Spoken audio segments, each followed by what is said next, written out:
এই যে নমুনার ফিল্টার একটা খালি নষ্ট হয়। এই হচ্ছে ব্র্যান্ড কুচিনা, একদম ফালতু একটা ফিল্টার। এর আগে পাওয়ার সাপ্লাই নষ্ট হয়ে গেল, ওয়ারেন্টি শেষ আর পাওয়ার সাপ্লাই খারাপ হয়ে গেল। পাওয়ার সাপ্লাই ঠিক করে নিয়ে আসলাম, আবার নষ্ট হয়ে গেছে পাওয়ার সাপ্লাই। কয়দিন গেল, 6 মাসও হয়নি, আবার পাওয়ার সাপ্লাই খারাপ হয়ে গেছে। তো এটাকে নিয়ে আবার যেতে হবে। এইবার যদি ঠিক না হয় তাহলে এটাকে দিব ফেলে।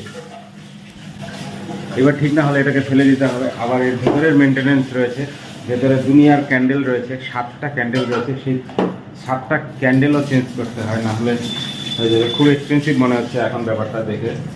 এর সার্ভিসিং করা বাদ দিয়ে এটা নতুনই কিনতে হবে মনে হচ্ছে, কারণ এই ভেতরেরটা সার্ভিসিং করতে গিয়ে ভেতরের সমস্ত ফিল্টার পাল্টাতে গিয়ে প্রচুর এক্সপেন্সিভ খরচা মনে হচ্ছে। এটা নিয়েছিল 17,000 টাকা। হ্যাঁ, এটা নতুন অবস্থায় নিয়েছিল 17,000। 2 বছর ওয়ারেন্টি পিরিয়ডে।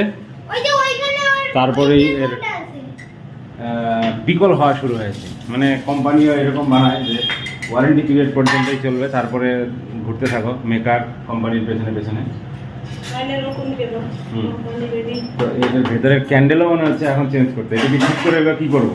হ্যাঁ, ভেতরের ক্যান্ডেল চেঞ্জ না করলে তো জলের স্বাদ পাওয়া যাচ্ছে না। ভেতরের যে ফিল্টারগুলো রয়েছে, এই ফিল্টারগুলো চেঞ্জ না করলে তো আবার ওইটা না, ওইটা তো ওইখানে বাইরে।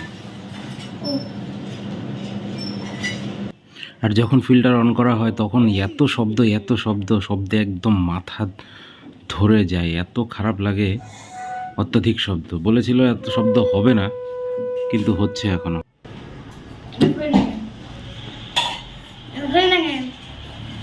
খুলবে, এটাই ভেবে টান দিতে হয়। এই যে জল খালি এক করতেও জল নেই, তাই জন্যই তো হচ্ছে না। জল না থাকলে করবে কিভাবে জল?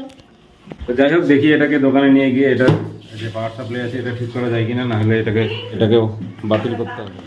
এখন চলে এসি এই নমুনা ফিল্টার নিয়ে আমাদের এই লোকাল এই ফিটারের কাছে। তো খুলে টুলে দেখছে কোথায় গন্ডগোল হয়েছে। পাওয়ার সাপ্লাই এর আগে যে ঠিক করে দিয়েছিল সেই কেস, আবার পাওয়ার সাপ্লাই উড়ে গেছে। তো গতবার তো ঠিক হয়েছিল, এইবার আবার ঠিক হবে কিনা এবং ঠিক হলে কতটা খরচা হচ্ছে। মনে হচ্ছে তো খরচা ভালোই হবে। আরও কি সাথে চেঞ্জ করছে দেখলাম। তো যাই হোক, দেখি শেষ পর্যন্ত কি হয়। আর তোমরা যারা কিনতে যাচ্ছে তারা একটু চিন্তা ভাবনা করে এবং আরও 2-4 জনের রিভিউ দেখে তারপরেই ডিসিশনটা নিতে পারো এবং কিনতে পারো। আর আমি যতটা ভুক্তভোগী এবং আমার সাথে যা হয়েছে তাই আমি শেয়ার করলাম। তো ভালো লাগলে ভিডিওটা লাইক করে দিও, চ্যানেলে যারা নতুন রয়েছে চ্যানেলটিকে সাবস্ক্রাইব করে দিও।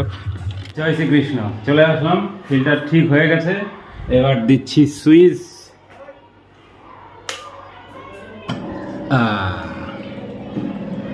তো লাল লাইট পাওয়ার জ্বলে গেছে, ওয়াটার সাপ্লাই হচ্ছে। এবার একটু বাদে প্রসেসিং হবে। তারপর যখন ফিল্টার হয়ে যাবে, এই যে প্রসেসিং শুরু হয়ে গেল। এবার ফুল হয়ে গেলে, ট্যাঙ্ক ফুল হয়ে গেলে তখন এটা দেখাবে ফুল।